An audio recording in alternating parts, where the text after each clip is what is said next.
Yes.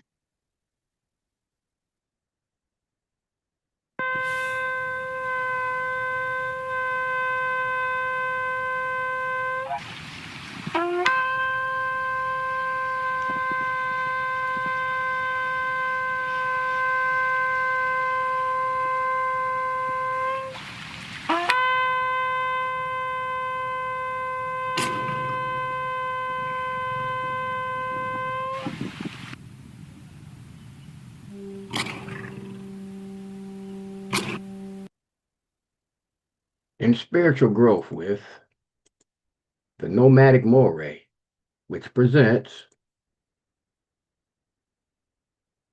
the remnant according to grace, hidden, hated, and preserved. As you know, we love the covenant of Yahuah. And for those that don't understand, return to Yahuah and not religion. Ezekiel 36 and 26. A new heart also will I give you, and a new spirit will I put within you. And I will take away the stony heart out of your flesh, and I will give you a heart of flesh. This is one of the greatest promises we're looking forward to.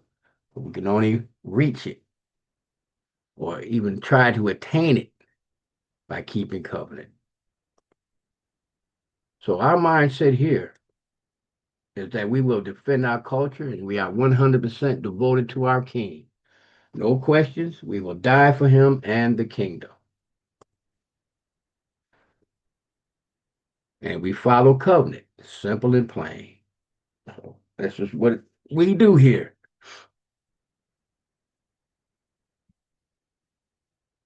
And we also are nomadic marauders, robbing strongholds in the mind of all falsehood, one scripture at a time. And it's time for this to be done with the things we see coming upon this earth. So, Romans 11 and 26. All Israel shall be saved. We hear this a lot.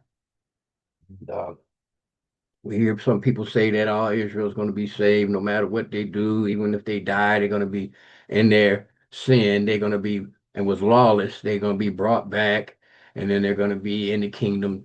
Well, it's going to be them, but they're not going to know that what their past was or something like that. I don't know, but I've heard it. And then saying that only Israel can be saved. Well, in this class, this is what we're going to try to do. We're going to just try to point those that want to listen in the right direction with facts. And so all Israel shall be saved, as it is written. There shall come out of Zion the deliverer, and shall turn away ungodliness from Jacob. So here's the tension. Now, hold on, wait a minute. What? Yeah, Isaiah, Jeremiah, Ezekiel, and Paul all emphasize that only a remnant will return in faith. Yet Paul says all Israel will be saved. So what's going on? Is this a contradiction in the scripture? Of course not. The letters always match the scriptures. No contradiction, just covenant precision. All Israel equals covenant Israel, not because I'm a Negro, Puerto Rican, I'm a Seminole, I'm a Mexican, whatever. Paul has already said in Romans 9 and 6, not all who are descended from Israel are Israel. We're going to see why he said that. All Israel refers to the full covenant body, the natural branches, right? That are faithful Israel, right? They grafted back, because all the branches was broke off, but they allowed themselves to be grafted back into the root as well as the nations. And we're going to see this. All Israel is not every ethnic Hebrew, but every covenant keeping Israelite who responds in faith. Let's look at Romans 9 and 1. I say the truth in Christ, I lie not. My conscience also bearing me witness in the Ruach, that I have great heaviness and continual sorrow in my mind. For I could wish that myself were accursed from Christ for my brethren, my kinsmen, according to the flesh.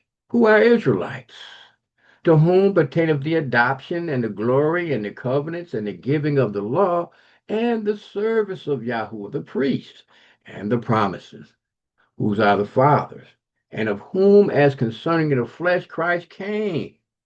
It's right there. Who is over all? Yahuah blessed forever. Amen. Not as though the world or word of Yahuah has taken none effect, for they are not all Israel, which are of Israel. Neither because they are the seed of Abraham are they called all children, but in Isaac shall thy seed be called, that is, they which are the children of the flesh. These are not the children of Yahuah, but the children of the promise are counted for the seed, right?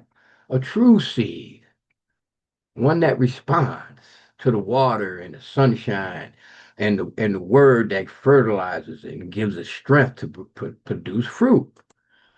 So just as Ishmael was excluded despite being Abraham's son, so too not all Israelites by flesh are counted as true Israel. Covenant inheritance is selective, based on promise and calling and being chosen, not just because of blood or my ancestors was all came from Africa on a slave ship, or not just because my ancestors was here and it's conquistadors and Christopher Columbus came and murdered half of us and shipped us all over. No, no, no. We're going to see what the requirement is to be chosen. Verse 8, say it again. That is, they which are the children of the flesh. These are not the children of Yahuah. Because we know Esau, was he not a Hebrew? Yes, he was. But the children of the promise are counted for the seed. Paul is making a distinction between lineage and covenant. Isaac was Abraham's son, yes, but so was Ishmael. Yet only Isaac was a child of promise, meaning chosen by Yahuah to carry the covenant. This is what this is all about. So just because we Israel, or we recognize that we are these people, without following the instructions of the Father, so what?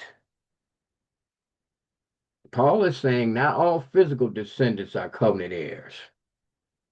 Paul is preparing the reader to understand, number one, why some Israelites rejected the Mashiach, which we know they did, right? Why Gentiles are being grafted in. We're going to see that. Why covenant identity is spiritual and prophetic, not just ethnic. So I'm not saying spiritual Israel. I'm not saying that. You have to walk in the spirit, as we're going to see, to be accepted. That's how you become chosen. We're going to see that. So the first thing we have to do is go to Galatians 5:16. This I say then, walk in the spirit, and ye shall not fulfill the lusts of the flesh. For the flesh lusteth against the spirit, and the spirit against the flesh, and these are contrary the one to the other. So that you cannot do the things that you would. And we all find ourselves in this position, knowing the things that are right to do, but then we find ourselves fighting. The spirit causes separation, holiness, and sanctification. Keep that in mind. Walk in the Spirit is built from the Greek verb peripatio and the noun pneuma, excuse me, meaning to conduct oneself in alignment with the breath, wind, or spirit of Yahuah. It's a covenant lifestyle, not a casual stroll. So it's a lifestyle that we're seeking. And we're going to see how to obtain this lifestyle, or what the instructions of this lifestyle commands. It's a covenant submission to the Father Spirit, period. The covenant was established as a result of obedience to Yahuwah's laws, precepts, and judgment. Abraham, regarded as the father of us all, upheld these principles. Having learned them from Methuselah and Noah, we know he did that according to the book of Jubilees. He stayed in the cave for 6 months learning. The Mashiach came to restore the chosen ones to the covenant. The scripture states that to all who believe, he granted power, specifically the power of the Ruach, by obeying. This spirit will guide and teach you in all matters, including the path to salvation by the righteous standard. So, as we see, there is a standard that we have to follow if we want to achieve this salvation, if we want to get in the kingdom. So, walk in the spirit. Walk. Peripeto, peripatio. Right? From the root peri plus patio, to tread, meaning to walk, conduct oneself, live, follow as a companion. See? If you love me, keep my commandments, right? That's what makes us his companion. Figurative use, to live out one's life, to regulate one's behavior. So without the Ruach, how can we know how he wants us to behave? Without the Old Testament, how can we know what's required? This verb implies intentional movement, not just physical walking. It's about how you live. Deuteronomy 5 and 33. Here's a standard. You shall walk in all the ways that Yahuwah your Elohim has commanded you, so that you may live and prosper and prolong your days in the land that you will possess. It's always been this way. We've been fed something else.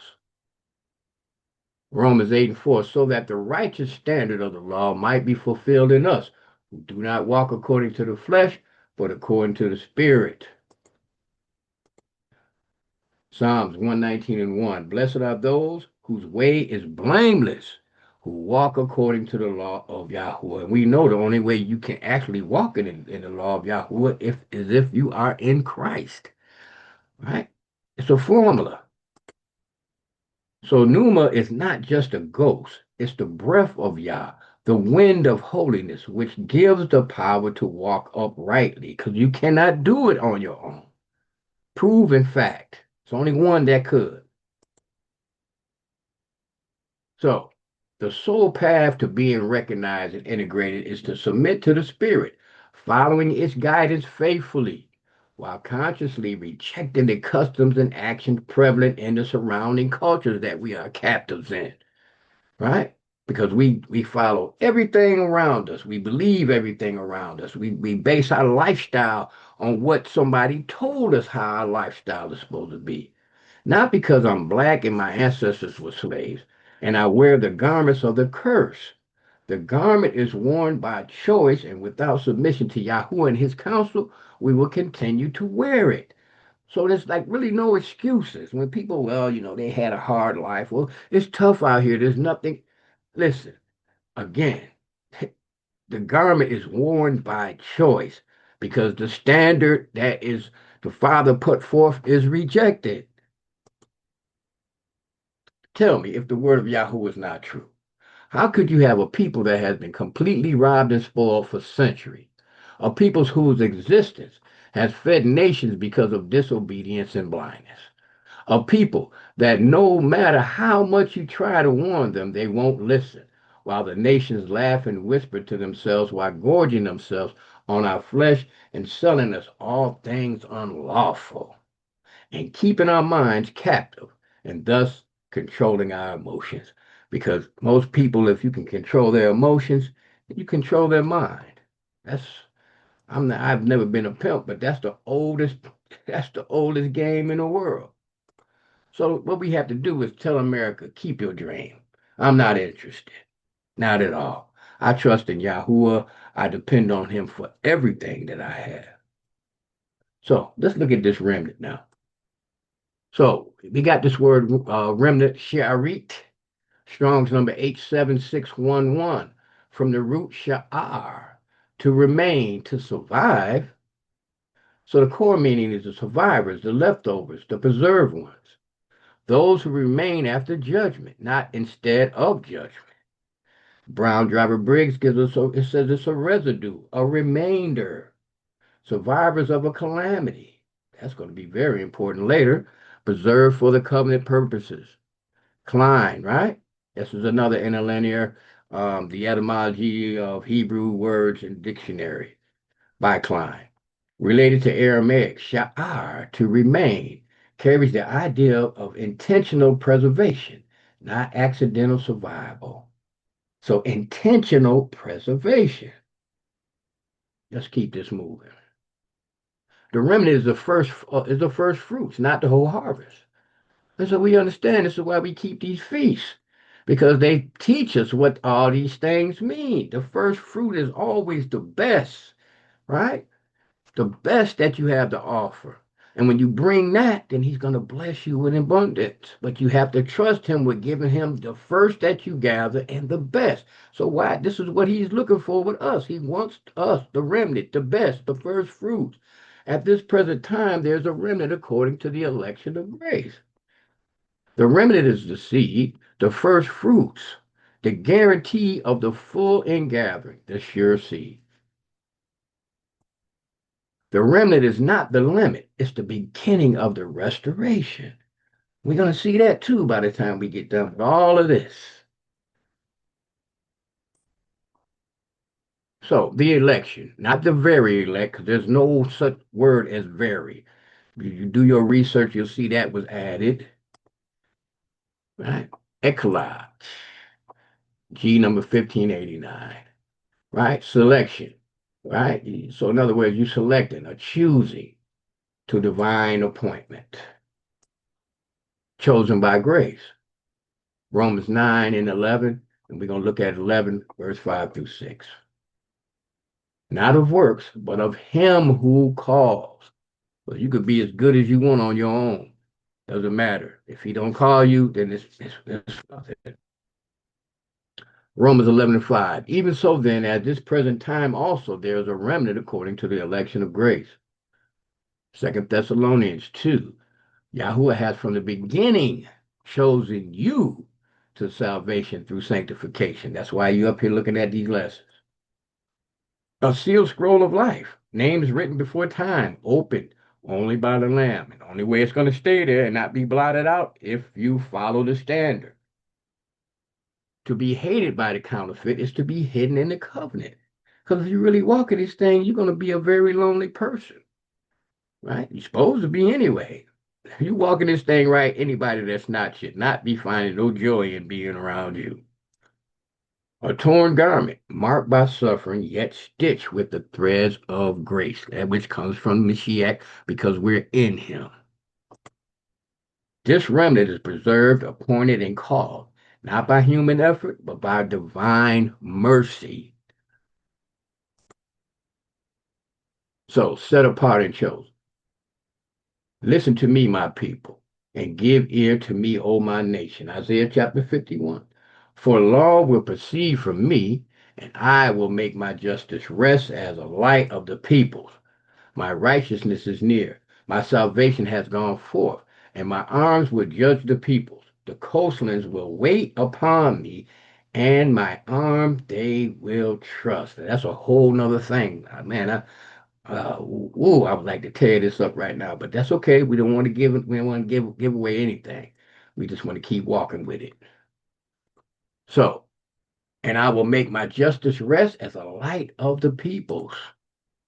My righteousness is near. My salvation has gone forth. So it's up to us to seek this thing out, to seek Him. Pray. If you've never heard of anything before, pick up that Bible and start reading. But you gotta. But if you do it diligently, and He's gonna reveal Himself, and He's gonna reveal His word to you too, and you're gonna get the standard on what you need to do. He's gonna send somebody to you. Second Thessalonians 2, Yahuwah has from the beginning chosen you to salvation through sanctification.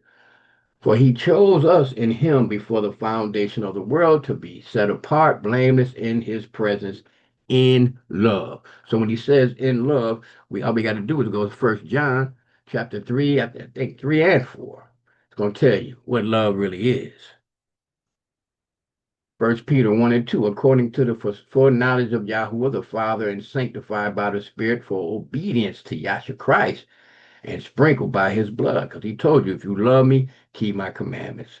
Grace and peace be yours in abundance. This is when the grace and the peace comes. Not just because you said that you wanted to be saved. John 15, you did not choose me, but I chose you, and I appointed you to go and bear fruit, fruit that will remain, so that whatever you ask the Father in my name, he will give it to you. So again, he's talking to the apostles. He chose them, but he chose you as well to do the same thing, to go and bear fruit. So Matthew 22:14, called versus the chosen. Let's look at this. Election. Matthew 22:14, for many are called, but few are chosen. Called, many receive the invitation, like guests at the wedding parable, but not all respond rightly. As Yahuah commands, or by his standard that he set forth. The chosen, only those who respond with covenant fidelity by walking in the commandments, by keeping his laws, clothed properly with fear, are received. Because there's only two garments you're going to have. You're going to have the garment of righteousness, or you're going to have on the garment of the curse while you're here on this earth. And the results of either one we're going to see uh, uh, at the first resurrection, and then the other at the judgment. It's just that simple. So the invitation and division, Matthew chapter 22, 1 through 14. I didn't do the whole chapter, but I advise you to go through and read it. Wedding feast parable. King sends invitation, but many reject it. I don't believe like that. I'm Muslim. I'm a Christian. I call on Jesus. In other words, I'm into spirituality, etc. Others accept one lacks proper garment. See, the others accept, but one lacks the. I mean, these other folks, they got the wrong guy. They still got the garment of the curse on. I know I'm Hebrew, but we can't keep those laws in this land. Or Christ never even came. You've heard both of them. Oh, Christ hasn't come yet. There is no New Testament. Why we in this captivity in America? We can't keep those laws. Yeah, you called, you're not chosen. Outcome cast into outer darkness. The remnant calls on Yahuah and is heard. Though the others that accept, escape is for those who with works and faith. They shall call on my name and I will hear them. Okay, let's keep it moving. Because that's what we want. We want that garment. That's what it's all about. So, second Ezra, remnant and escape imagery. Let's look at this. The Most High made this world for many, but the world to come for few. So that means all Israel cannot be saved. Second Ezra 9, 15 through 16. I have said before, and now do speak, and will speak it also hereafter, that there be many more of them which perish than of them which shall be saved. Second Ezra 13, 23 through 24. He that shall endure the peril, in that time has kept himself. They that be fallen into danger are such as have works and faith toward the Almighty. But this is not a walk for, you can't be a punk and try to do this. So these verse echoes two-thirds verse one-third remnant pattern seen in Zechariah 13. Two parts therein shall be cut off and die, but the third shall be left therein. I will refine them as silver is refined. They shall call on my name. Remnant fire. One-third refined, two-thirds gonna perish. That doesn't sound like all Israel to me. And this is just dealing with it like it is. Ezra's path, peril, endurance, and reward. And we see the perilous times right here. It's perilous. We can see the perilous times coming down the street. We looking out the window. It's almost at the door. We must commit ourselves to performing the righteous acts in pursuit of attaining the kingdom, or I could say the righteous standards. Additionally, in the kingdom, there will be abundant sources of knowledge that will aid us in the ongoing process of purification necessary for the Father's kingdom. Because as we know, when we get to Christ's kingdom in the millennium, still going to be learning. We're still going to be, well, I don't want to, let me just keep moving. But we're trying to get to the Father's kingdom now, the eighth day, which if you make it in the first resurrection, you shouldn't have a problem. I'm talking about, you've been walking in the standard and you died, you'll be fine. Because there's gonna be some mortals there. Everybody in the kingdom is not gonna be spirit, not gonna have a mortal, immortal body. We're gonna prove that. The righteous who escape judgment. Let's look at first Enoch 38. And when the righteous one appears in front of the chosen righteous, whose works are weighed by the sovereign of spirits, and when light appears to the righteous and chosen who dwell on the dry ground, where will the dwelling of the sinners be? Huh? And where will the resting place of those who denied the sovereign of spirits? It would have been better for them if they had not been born. It doesn't sound good at all.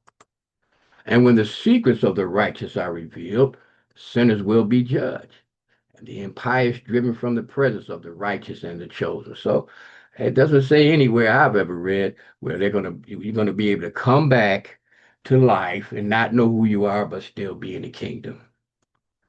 And from then on, those who possesses the earth will not be mighty and exalted, nor will they be able to look at the face of the righteous one.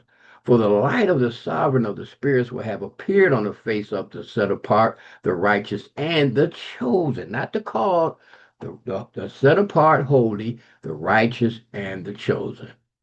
It's just that simple. Jeremiah 23. But I will gather the remnant of my flock out of all countries where I have driven them and bring them back to their folds, and they shall be fruitful and increase. Second Ezra chapter 2.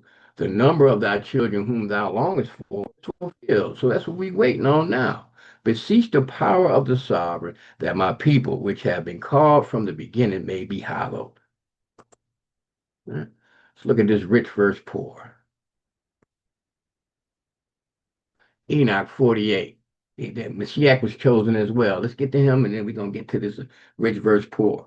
But and in that place I saw an exhaustible spring of righteousness and many springs of wisdom. So that's going to be the springs of wisdom going to be all over the place for you to get to drink, surrounded it. And all the thirsty drank from them and were filled with wisdom. And their dwelling was with the righteous and the holy and the chosen. See, again, all the thirsty drank from them and were filled with wisdom. So this sounds like somebody that didn't have any wisdom before, right? And their dwelling was with the righteous and the holy and the chosen. So with the Father, with Hamashiach, and then with the saints. But they got to get taught, and we know in other lessons we're going to show you that you have people that's going to have to be taught by Abraham. And at that hour the Son of Man was named in the presence of the sovereign of spirits, and his name brought to the head of days. So let's look at this. And at that hour the Son of Man was named in the presence of the sovereign, who is the Father of all spirits, and his name and the Mashiach's name was brought to the head of days. Even before the sun and the constellation was created, before the stars of the heaven were made, his name was named in front of the sovereign of spirits. So why his understanding his true name is very important. But we've been given a name that was made up 400 years ago. So it takes that power away. He will be a staff to the righteous and the holy, so that they may lean on him and not fall. And he will be the light of the nations, and he will be the hope of those who grieve in their hearts. And those who dwell upon the dry ground will fall down and worship in front of him. And they will bless and praise and celebrate with psalms the name of the sovereign of spirits. And because of this, he was chosen and hidden in front of him before the world was created forever. But the wisdom of the sovereign of spirits have revealed him to the holy and righteous. For he has kept safe the lot of the righteous, for they have hated and rejected this world of iniquity. And all the works and its ways they have hated in the name of the sovereign of spirits. For in his name they are saved, and he is the one who will require their lives. So we can see how, with everything going on right now, people are going to start to, yeah, I'll be mad. Yah has everything under control, everything that he's doing right now. And people keep, I mean, but the blind are the ones that name Trump and the politicians. By now, if we see that these people, they really don't give a damn about nobody but themselves. So that's plain and evident. But the people just got to have a understanding on what they need to do. And so that's why I mean, you see a lot of people up here trying to put these lessons together. So we trying to warn the people for those that are called. And eventually, maybe their mind will be persuaded so that they can do the things they need to do to be chosen. And in those days, the kings of the earth and the strong who possess the dry ground will have downcast faces because of the works of their hands. For on the day of their distress and trouble, they will not save themselves. That's when we can look at the Wisdom of Solomon, chapter 4, 19 through 20, Wisdom of Solomon 6, 1 through 9, if you want to go do some extensive research. Enoch 48 destroys the wicked king. But the humble remnant of kings who survived the day of Yahuah enter the kingdom as mortals and serve under the glorified saints. We can't put all that in this class, but we got a powerful one coming up. These are the ones in Revelation 19, 19 through 21, Psalms 2, Isaiah 24, 21 through 22, Revelation 6, 15 through 17. And I will give them into the hand of the chosen ones. This is going back, this continuing from Enoch chapter 48 of the chosen ones like straw in the fire and like lead in water. So they're going to sink.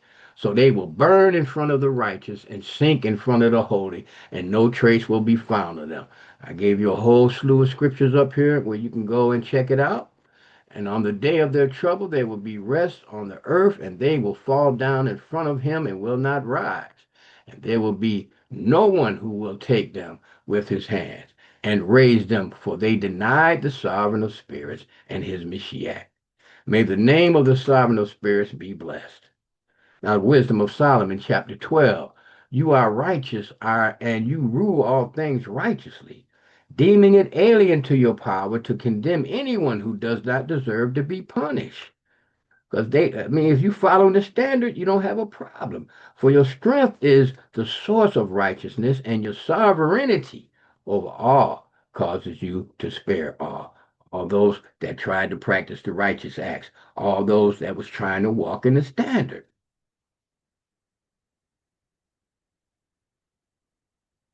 These are the ones who fight the Lamb. They refuse repentance. They blaspheme during the plagues. They rage against his authority. They are slain at his appearing. These are not the ones who become servants. They are gone. Period. It's a wrap. All kings are not the same. The kings of the earth bring their glory into it. So we see it's going to be some other kings. Revelation 21 and 24. The survivors from the nations shall go up year to year to worship the king. So we see this again. Kings shall minister to you. Okay, who you think going to be cutting your grass and picking your gardens and planting your crops and the fishermen and all these things? But that's a whole nother lesson. I just wanted you to understand this. We know they're gonna come out of the bunkers. We know they're gonna come out the clefts of the rock, but all of them is not gonna have a chance. Let's look at Second Baruch. Now, here also about the bright waters which come at the end after these black ones. This is the word. After the signs have come, of which I have spoken to you before, when the nations are moved and the time of my anointed one comes. He will call on nations, and some of them he will spare, and others he will kill. These things will befall the nations which will be spared by him. Every nation which has not known Israel and which has not trodden down the seed of Jacob will live.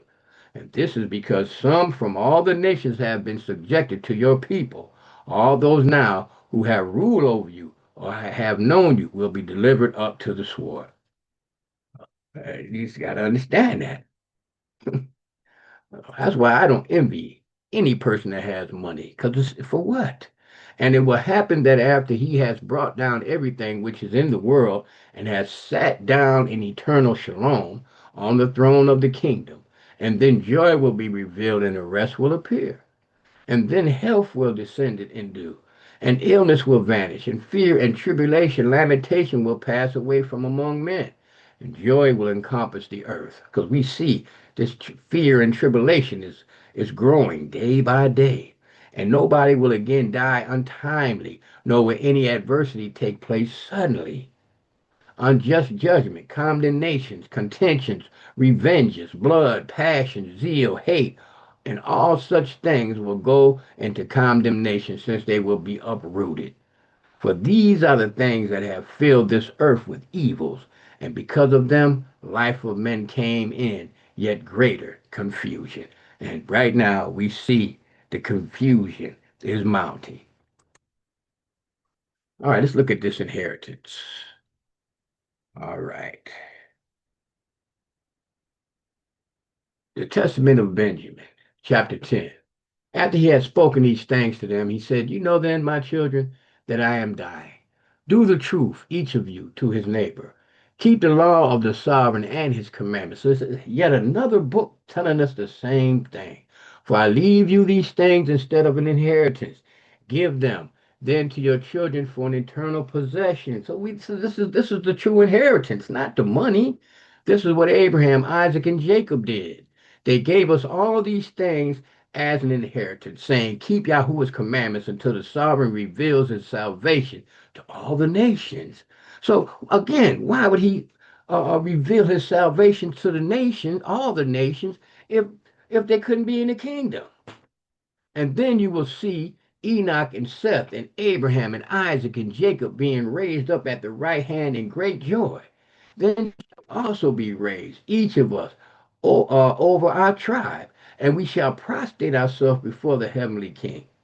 Then all shall be changed, some destined for glory, others for dishonor. For Yahuwah first judges Israel for the wrong she has committed, and then he shall do the same for all the nations. So again, we see the same pattern, Israel first, then all the nations. Okay? So even when it comes to judgment, same thing. Israel first, then all the nations.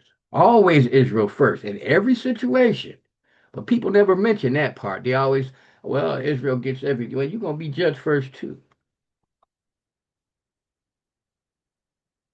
It is important to recognize that walking in the Torah is often a solitary journey, as those who do not follow the ways of Yahuwah will be separated from him.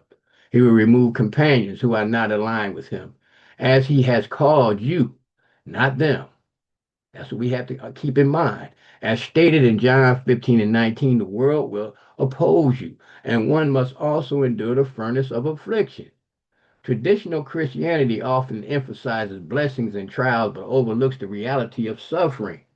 In my experience, one of the greatest challenges you will face is overcoming yourself, as self discipline can feel like battling an addiction. True faithfulness lies in adhering to every commandment and continually seeking Yahuwah, striving to embody his will and nature as revealed through his precepts, statutes, and judgments. Now, if you don't read those his precepts, statutes, and judgments, how are you going to know what pleases him? How are you going to know what his standard is if they got you in the New Testament for the rest of your life? Israel is a remnant, the covenant root, the priestly nation, chose to carry Yah's name and instruction. And the nations must join themselves, just as they did in the beginning, to become one people under one law, one king, at the end, one inheritance. And that's going to be on the eighth day. We're going to show you, so don't get don't get all upset. Well, how could no? They can't. Trust me, Yah is so merciful. Because it's nobody, none of us on this earth has been clean for our whole life at all. And even some of us still walking in this thing, we still ain't clean. Exodus 12 and 49. One law shall be to him that is homeborn and to the stranger that sojourneth among you. Just that simple. So he's always came with this. So this thing about the nations not being able to be saved, I just don't understand it. But it's something, and I'm saying this real quick because I don't talk no more like that in my videos. But anybody that's at least 65, if anybody ought to be mad about it, it should be somebody that at least 60 and up, because of all the things that we had to endure as kids that these kids today don't even have a clue about. If anybody ought to not want nobody else to get salvation, it ought to be us. All Israel includes the grafted in, but the nations will not be called Israel in the millennium. Israel is still the firstborn and will be set apart. Period. Paul's olive tree metaphor, Romans 11:17 through 24, shows that Gentiles are grafted into Israel's covenant root. Insight, all Israel as Mashiach's covenant people. The final Israel is a composite of body, Jew and Gentile, one in Mashiach. And this is at the eighth day. But in the millennial kingdom, the Gentile will not be called Israel. And the Mashiach's millennial, they will not even have a land inheritance. Let's keep it moving. So here's Abraham, right? All Israel is Mashiach's covenant people, right? Because we know that's through Jacob. Then you have the final composite body, taught in humbleness, and they were faithful. So as long as you faithful, you humble, you taught in humbleness, faithful, then you have, I mean, in other words, you able to become Israel one day. In the kingdom, you're going to be able to rule. We're going to, I mean, like I said, we got classes. We're going to show you. We've been gone for a while, but we've been trying to put some stuff together. Father's kingdom, the eighth day. I saw the holy city, the New Jerusalem, coming down out of the heaven from Yahuah, prepared as a bride beautifully dressed for her husband. What this means prophetically after the 1,000 years. The 1,000-year reign, Revelation 20, is a period of Mashiach's rule where the faithful reign with him, first resurrected covenant keepers, and the nations are disciplined, refined, and tested. So you're going to have two people that's going to be there. You're going to have those that was in covenant that came out the wilderness if they was alive, led by the Ruach, or you're going to have the ones that came through the great tribulation. That's going to get white robes too. But they got different duties. And there's different things that come. For those that have been keeping the commandments until death, they're gonna rule. They're gonna be running some. For the ones that come through the great tribulation, they're gonna be servants. But who's serving? What are they gonna serve? We're gonna get into that, but not on this class. The nations, mortals who serve faithfully during the millennium, are not cast out. They are joined, married, and given inheritance because you're going to have children that's going to be born, right? Spiritual beings don't have children, right? The Mashiach said we're going to be just like the messengers or the angels. We ain't going to be marrying and giving in marriage, but the scripture does say that a child will be able to die at 100. How could that happen? Right? And we know if we even talk, well, even if some of the Levites, they're going to have children. Let's keep it moving. It shall be to you as a native born, they shall have inheritance amongst the tribe. Now, this is in the eighth day, so don't get it confused. Ezekiel 47. You shall allot it as an inheritance for yourselves, for the foreigners who dwell among you and who have children among you. They shall be to you as native born among the children of Israel. They shall have an inheritance with you among the tribes of Israel. Because as we know, some of the Levites are going to have a problem. They're not going to. Some of them not going to have mortal bodies, and they're going to have a punishment they're going to have to endure. I mean, they're not going to have the immortal, not yet. But we know Zadok and his sons will. Let's keep it moving. Key Hebrew word, right? Ga'ar, meaning sojourner, foreigner, outsider who dwells among you. These are non-Israelites who have joined themselves to the covenant community because they're trying to keep the commandments. This passage obliterates the exclusion doctrine, showing that covenant inheritance is not based on bloodline, but on dwelling, loyalty, and fruitfulness,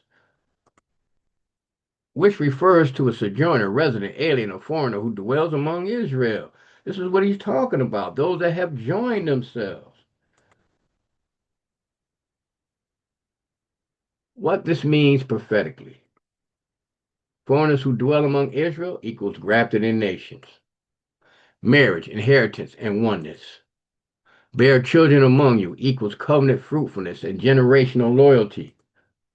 Inheritance among the tribes equals full inclusion, not second class status. Again, these are the ones that died in Christ in covenant, or they was alive, went through the wilderness, and was led out by the Spirit out of the wilderness. Right? And even the ones that came through the tribulation and they get white robes, again, they still not going to be second class, but they're going to have a whole totally different job. As native born, no distinction in covenant rights. They become one people, Ezekiel 37 and 22. They receive land and legacy, not as guests, but as heirs. But this is on the eighth day. And in the millennium, they have no land inheritance. Not at all. Not at all. So Yahuwah loves righteousness and is no respecter of persons. Even though Yahuwah has a covenant with the firstborn, he has always loved those who love him. All who do right will not be excluded, as from the beginning. So this doctrine saying that the Gentiles can't be saved, that's crazy. That's something that's deep rooted in somebody, a hatred that's deep rooted. Hopefully, we pray that the Father help them get over that. So the provocation in Exodus 12 and 38, a mixed multitude left Egypt with Israel. Non-Israelites who joined the Exodus, symbolizing early grafting in. So you can see the grafting from way back then. Numbers 15. The assembly is to have the same statute for you and for your foreign resident. It is a permanent statute for the generations to come. You and the foreigner shall be the same before Yahuwah. The same law and the same ordinance will apply both to you and the foreigner residing with you. Okay, we know that they're not going to have the rights of the firstborn, but guess what?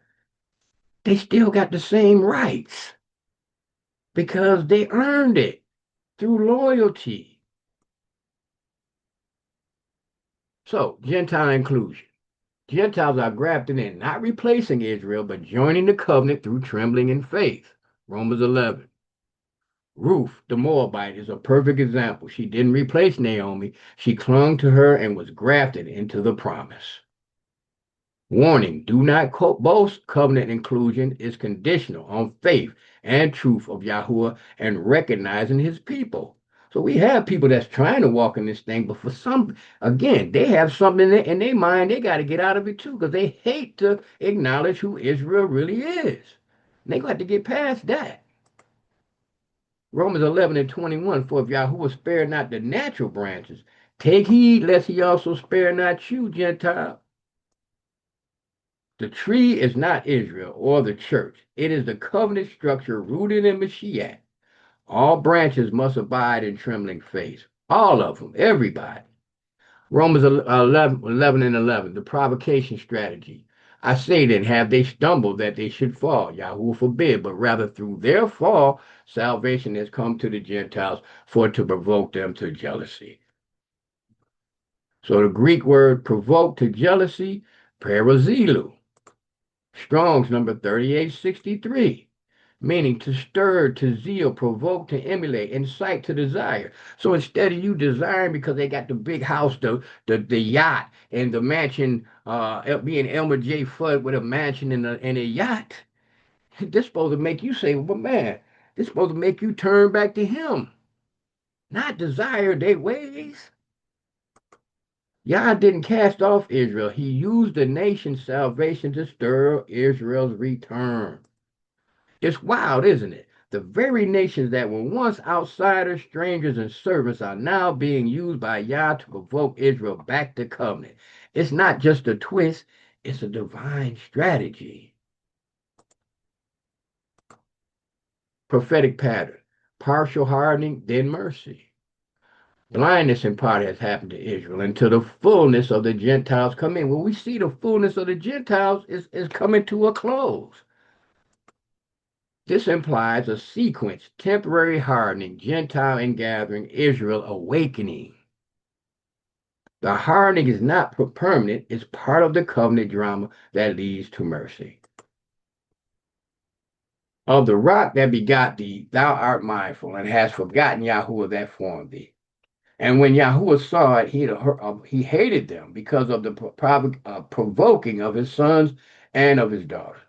And he said, I will hide my face from them. I will see what their end shall be, for they are a very forward generation, children in whom is no faith. They have moved me to jealousy with that which is not Elohim. They have provoked me to anger with their vanities, and I will move them to jealousy with those which are not of a people. I will provoke them to anger with a foolish nation. For a fire is kindled in my anger, and I shall burn unto the lowest hell, and shall consume the earth with her increase, and set on fire the foundations of the mountains. I will heap mischiefs upon them. I will spend mine arrows upon them, and they shall be burnt with hunger, and devoured with burning heat, and with bitter destruction. I will also send the teeth of beasts upon them, with the poison of serpents of the dust. The sword without and terror within shall destroy both the young man and the virgin, the suckling, also with the man of gray hairs. So you can see what's happening to us. But we still won't accept this. We look for every other way out. There is no other way out. And until we realize that this is you're gonna keep seeing the death and destruction and all the shooting and the killing and all these type of things and the drugs and everything else that go along with it. Folks getting their houses stolen from up under them. All these things. All right. It's so bad that the president got to send in some troops so that you can go to the store in peace. You can ride down the street. Your kids can play outside. Yeah, whatever. That's Romans 11 to 25, 18 through 25. I'm sorry.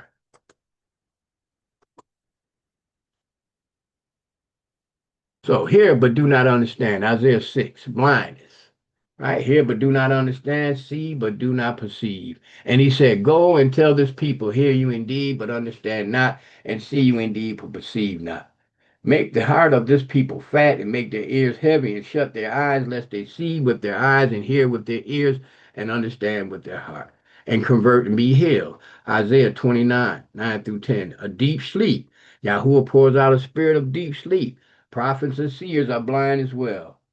Stay yourselves and wonder. Cry ye out and cry. They are drunken, but not with wine. They stagger, but not with strong drink. For Yahuwah has poured upon you the spirit of a deep sleep and hath closed your eyes. The prophets and your rulers, the seers have he covered. And the vision of all is becoming to you as the words of the book is sealed, which men deliver to one that is learned, saying, read this, I pray thee. And he says, I cannot, for it is sealed. And the book is delivered to him that is not learned, saying, read this, I pray thee, says, I am not learned. But we're going to stop right here, and we're going to pick it up the next week. So I'm hoping that you have a good understanding of what we've been looking at so far. I think this is a real good series, and I hope that you can join us for the next time that we come up here. So in the meantime, all I can say is shalom.